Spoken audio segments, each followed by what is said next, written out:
నా యొక్క గ్రంథాన్ని నా యొక్క ప్రవక్తని విశ్వసించి ఎవరైతే నన్ను ఆశ్రయిస్తారో, నన్ను చూడకుండానే నన్ను నమ్ముతారో, నన్ను చూడకుండానే ఎవరైతే ఆరాధిస్తారో అదే నిజమైన భక్తి, అదే నిజమైన విశ్వాసం, అదే నిజమైనటువంటి ఆరాధన అని అల్లాహ్ సుబ్హానహు వ తఆలా ఖురాన్లో అనేక చోట్ల చెప్తూ ఉన్నారు. చూడకుండానే అల్లాహ్ని విశ్వసించడాన్ని ఖురాన్ మరియు హదీసుల ఆధారంగా, గ్రంథం మరియు ప్రవక్తల యొక్క ఆధారంగా నిజమైన దైవాన్ని ఆరాధించడాన్ని, సృష్టికర్తను గుర్తించడాన్ని ఇదే నిజమైన ఆరాధన అని చెప్పడం జరిగింది. సృష్టిని కాదు, ఈ యొక్క సృష్టిని కాదు, ఈ యొక్క సృష్టిలో ఉన్న వాటిని కాదు, వీటన్నిటిని సృష్టించిన ఆ సృష్టికర్తను గుర్తించి ఆయన్ను చూడకుండానే ఈ యొక్క ప్రపంచంలో మనం జీవించి ఉన్నప్పుడే ఆయన్ను చూడకుండానే ఎవరైతే ఈ యొక్క గ్రంథాలు మరియు ప్రవక్తల ఆధారంగా నమ్ముతారో, విశ్వసిస్తారో వారే సఫలీకృతం పొందిన వారు, వారే స్వర్గానికి అర్హులు అని అల్లాహ్ సుబ్హానహు వ తఆలా ఖురాన్లో అనేక చోట్ల చెప్పడం జరిగింది. ఇదే నిజమైన నమ్మకం, నిజమైన విశ్వాసం అని చెప్పడం జరిగింది. అందుకే మీరు అల్లాహ్ సుబ్హానహు వ తఆలా చెప్పారు, ఈ యొక్క మస్జిదులలో ఎటువంటి అల్లాహ్ యొక్క నామస్మరణ తప్ప ఇతరుల యొక్క నామస్మరణ అనేది ఈ యొక్క మస్జిదులలో జరగకూడదు. కవాలీలు, నాతులలో అల్లాహ్ యొక్క నామస్మరణ జరుగుతుందా, ఇంకా ఇతరుల యొక్క నామస్మరణ జరుగుతుందా ఒక్కసారి మనం ఆలోచించుకోవాలి.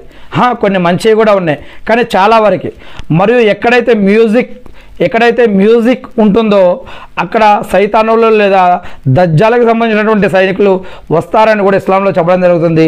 మరి యొక్క మ్యూజిక్లు, మరి ఈ యొక్క కవాలీలు, నాతుల ద్వారా మనం సరైన మార్గంలో ఉన్నామా, ఏ మార్గంలో ఉన్నాం, మనల్ని మనమే ప్రశ్నించుకోవాలి.